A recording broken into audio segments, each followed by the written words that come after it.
Have you ever just stopped and wondered, who's really calling the shots in your life? Well, that's exactly what we're digging into today. Our incredible and sometimes complicated power to be the authors of our own stories. So let me ask you something. When you look at your life right now, are you the architect? You know, the one drawing up the blueprints, laying the foundation, building it piece by piece? Or does it sometimes feel like you're just a resident, living in a house that someone else designed for you? That feeling, right there, gets to the very heart of what we call human agency. So, what is this thing, really? Let's break it down. We're going to talk about making that huge shift from being just a product of your circumstances to becoming the active producer of your own life. Okay, so here's the textbook definition, but what it really boils down to is this. It's the power to make your own choices, to act on your own terms. It is the fundamental difference between life just happening to you and you happening to life. So how does this whole thing work in our brains?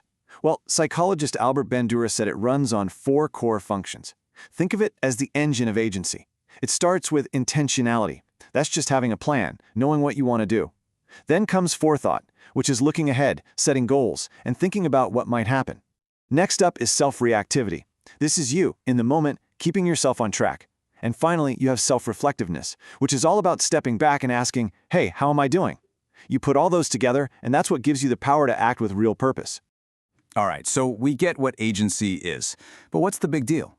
Why does having this sense of control matter so much? Well, it turns out the benefits are kind of huge.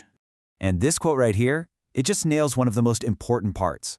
When you truly believe you're in the driver's seat, you stop being a victim of your circumstances. Instead of just giving up when things get hard, which psychologists call learned helplessness, agency is the thing that gives you the tools to face those challenges head on. And that resilience, it branches out into pretty much every part of your life. A strong sense of agency is directly linked to better mental health. It's the fuel for achieving your goals, for feeling fulfilled.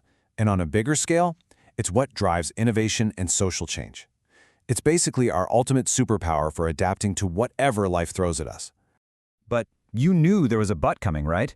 It's not all sunshine and roses. With all this power and all this choice comes a whole different kind of weight. So yeah, let's talk about that. Let's look at the other side of the coin, the hidden costs, the weight that comes with being the one who has to make all the choices. This chart lays it out perfectly.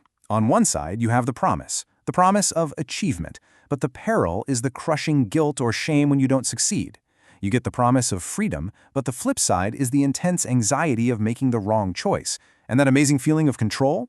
Well, that can lead straight to decision fatigue, that feeling of being totally exhausted from having to constantly decide things, big and small. So when you're the one making the choices, you're also the one responsible for how they turn out, for better or for worse. And here's the thing, your agency doesn't exist in a vacuum. We all run up against real-world barriers, things like social class, culture, systemic issues that can make all our efforts feel, frankly, useless. And if you take it too far, that intense focus on me and my choices can even slide into narcissism. It can be a really heavy load to carry. But here is a really key insight. Agency isn't just about you, all alone, trying to change the world.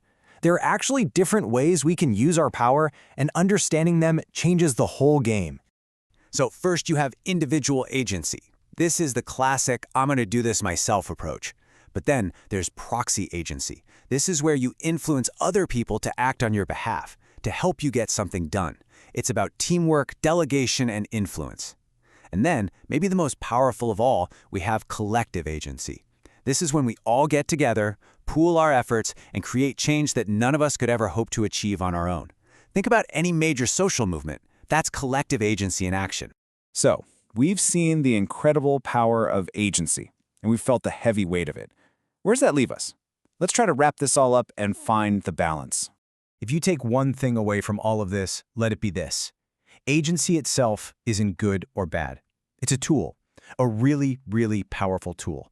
It's like a hammer, right? You can use a hammer to build a home, or you can use it to tear one down. The tool is neutral. Its value, its impact, depends entirely on how we decide to use it. So I'll leave you with this. Your agency is your power to write your own story. You are holding the pen. The real question is, what will your next chapter be?